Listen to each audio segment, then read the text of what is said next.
চলে আসলাম আরও একটা নতুন ভিডিও নিয়ে আপনাদের মাঝে। তো আজকে আমি আমের কিছু আচারের ভিডিও নিয়ে চলে আসলাম আপনাদের মাঝে। আসসালামু আলাইকুম, welcome back to my channel. সবাই কেমন আছেন? আশা করছি সবাই ভালো আছেন, সুস্থ আছেন। আলহামদুলিল্লাহ, আল্লাহর অশেষ রহমতে আমরাও ভালো আছি। তো আজকে আমি কিছু আমের আচার করব, তো ভিডিওটা আপনাদের সাথে শেয়ার করব। অনুরোধ রইল ভিডিওটি না টেনে পুরাটাই দেখার চেষ্টা করবেন, আর ভিডিওটি দেখার শুরুতে একটা লাইক দিয়ে দিবেন। তো এখানে আমি কিছু আম কিনে নিয়ে আসলাম। এই যে এখন যে আমগুলা বের হয়েছে রাজশাহীর আমগুলা, ওই আমগুলা আমি কিছু কাঁচা আম কিনে নিয়ে আসলাম আচার করার জন্য, বাচ্চারা ভাত দিয়ে খাওয়ার জন্য বা খিচুড়ি রান্না করলে খিচুড়ি দিয়ে খাওয়ার জন্য। তো কিছু আচার আমি করে নেব, চাটনির মতো আর কি, অনেকটাই চাটনির মতো, অনেকটাই আমের চাটনির মতো। এই তো আমগুলো আমি এভাবে ছোট ছোট কিউব করে কেটে নিয়েছি।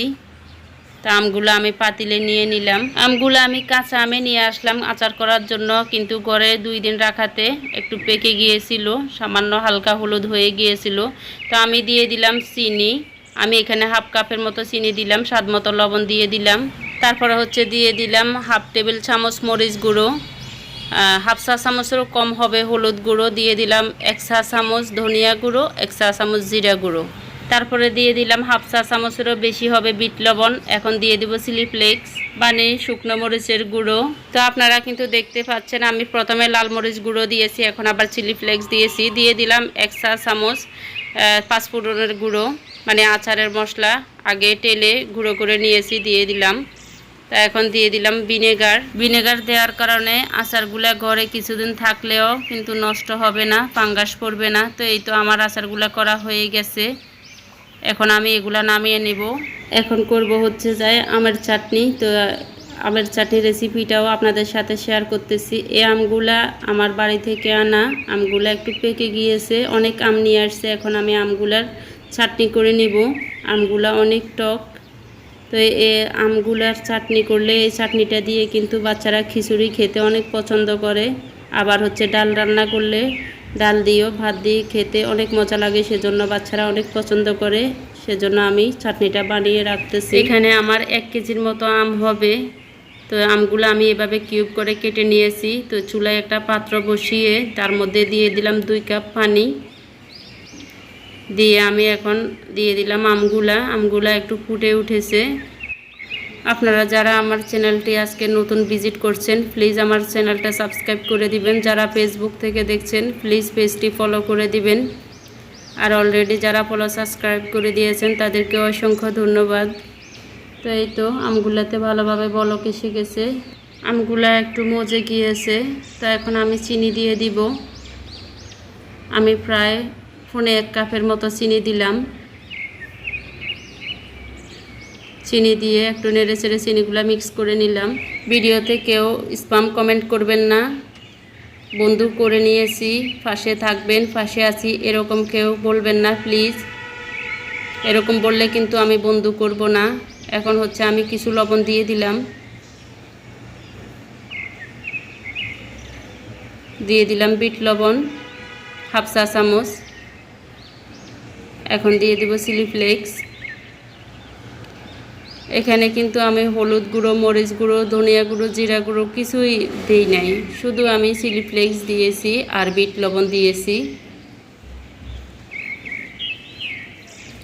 সবগুলা দেয়া হয়ে গেলে আবারও আমি ভালোভাবে নেড়ে চেড়ে মিক্স করে নেব। আমি এখানে বেশি করে চিলি ফ্লেক্স দিয়েছি, একটু জাল জাল করব, যেহেতু এগুলা ভাতের সাথে খাবে। এখন দিয়ে দিচ্ছি পাঁচফোড়ন গুঁড়ো। আমি প্রায় 1 চা চামচের বেশি দিয়েছি পাঁচফোড়নটা। পাঁচফোড়নের গুঁড়োটা আমি আগে তেলে গুঁড়ো করে রেখে দিয়েছি, সেটা আর দেখালাম না। তো এই তো সবগুলো উপকরণ আমার দেওয়া হয়ে গেছে। একটু নেড়ে ছেড়ে এখন মিক্স করে নিলে আমার এই আমের চাটনিটাও কিন্তু রেডি। তো আমার 2টা রেসিপি আপনাদের কাছে কেমন লেগেছে কমেন্ট করে জানাতে কিন্তু ভুলবেন না। এখন আরও কিছুক্ষণ আমি আমের চাটনিটা রান্না করে নেব। দেখেন কালারটা কত সুন্দর হয়েছে, কতটা লোভনীয় হয়েছে।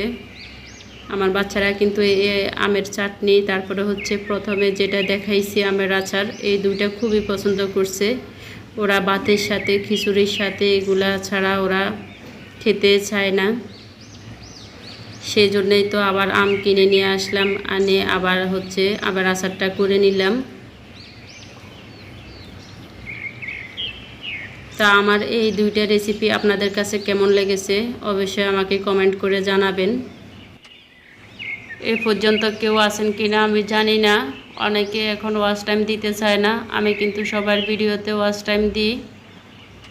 তো এ পর্যন্ত যদি কেউ থেকে থাকেন আপনাদের সবাইকে অসংখ্য ধন্যবাদ আমার ফুল ভিডিওটি দেখার জন্য।